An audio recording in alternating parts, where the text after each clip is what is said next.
Dibeberkan Ketua Komnas HAM, Ferdy Sambo berjalan gagah dan nyantai saat rekonstruksi, dia say hai tanya kabar.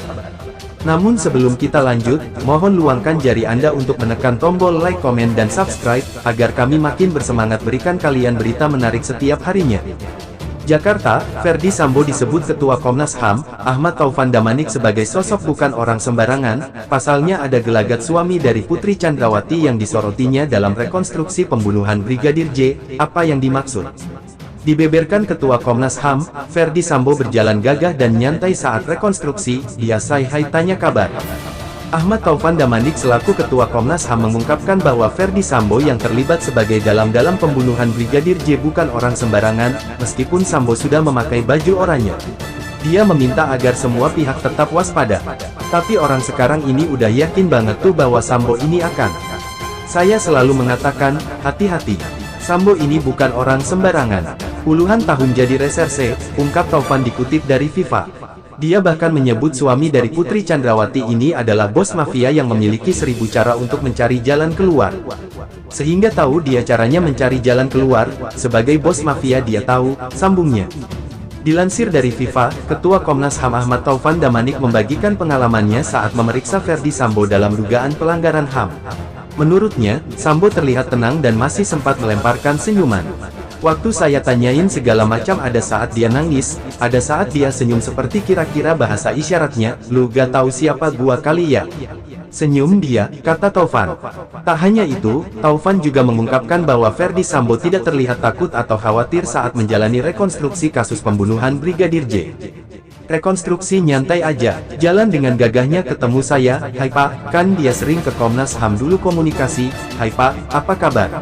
Kayak gak ada apa-apa, pungkas Ketua Komnas HAM, Ahmad Taufan Damanik. Pengacara Brigadir J soroti betapa penyidik dan polisi hormat kepada Ferdy Sambo. Salah satu pengacara Brigadir J atau Brigadir Yosua bernama Mansur Febrian menyoroti perlakuan penyidik dan polisi lain terhadap Irjen Ferdy Sambo yang statusnya sudah jadi tersangka. Kekesalan itu diungkapkan Mansur dalam perbincangan di program Apa Kabar Indonesia TV One. Dalam program Apa Kabar Indonesia TV One yang tayang pada Kamis tanggal 1 September tahun 2022, hadir sejumlah narasumber yakni mantan Kabareskrim Polri tahun 2009 sampai tahun 2011, Ito Sumardi, Ketua LPSK Hasto Atmojo Suryo dan Mansur Febrian pengacara Brigadir J. Mantan Kabareskrim Polri tahun 2009 sampai tahun 2011, Komjen Pol Purn Ito Sumardi memberikan tanggapan soal perbedaan dalam rekonstruksi kasus pembunuhan Brigadir J yang dihadiri oleh 5 tersangka yakni Irjen Ferdy Sambo, Putri Chandrawati, Baradae, Bribka RR dan Kuat Ma'ruf. Pertama, saya ingin menyampaikan informasi dari aspek teknis dan aspek normatifnya mengapa dalam penyidikan kasus pembunuhan itu perlu adanya rekonstruksi untuk memperkuat dugaan terhadap tersangka, selain karena memang pembunuhan pasti korbannya meninggal, ujar Ito Sumardi. Hingga nanti tujuan rekonstruksi ini adalah untuk mendapatkan gambaran yang jelas bahwa betul terjadi kasus tindak pidana pembunuhan yang disangkakan dan untuk menguji kebenaran keterangan terdakwa maupun saksi, sambungnya.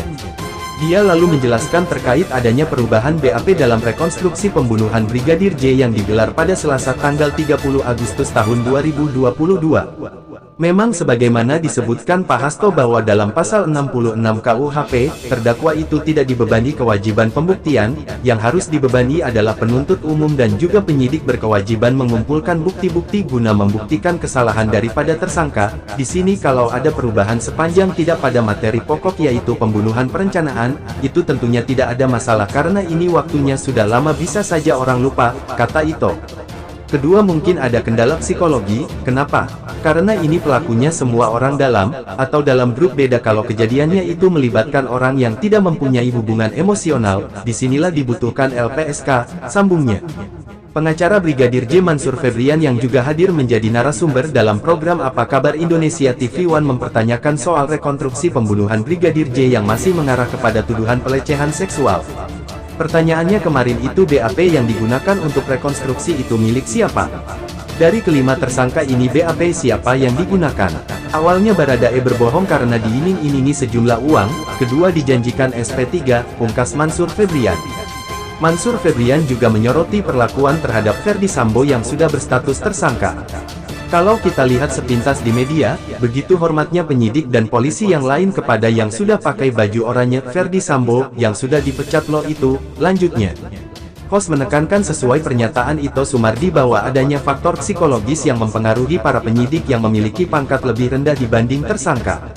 Ketua LPSK, Hasto Atmojo Suroyo memberikan tanggapan soal kesaksian Baradae atau Richard Eliezer yang tetap konsisten dan berdiri sendiri dibandingkan 4 tersangka lainnya. Memang ada sedikit satu situasi yang membuat Baradae agak emosional pada proses rekonstruksi itu, saya tidak ingat yang mana, tapi dijelaskan bahwa kenapa tersangka yang lain ini dianggap oleh Baradae tidak menceritakan yang sesungguhnya, itu yang membuat dia jengkel, ungkap Hasto. Hasto mengatakan bahwa Baradae masih tetap on the track tetap pada keterangan yang diberikan. Soal pelecehan Putri Chandrawati, tak ada CCTV di Magelang. Direktur Tindak Pidana Umum Dirtipidum, Bareskrim Polri Brigjen Pol Andi Rian Jayadi mengatakan tidak ada rekaman CCTV di rumah Irjen Pol Ferdy Sambo di Magelang, Jateng. Tidak ada CCTV di rumah Magelang, kata Andi dikonfirmasi di Jakarta, Sabtu. Istri Ferdy Sambo, Putri Chandrawati mengaku mengalami kekerasan seksual diduga dilakukan Brigadir J di Magelang.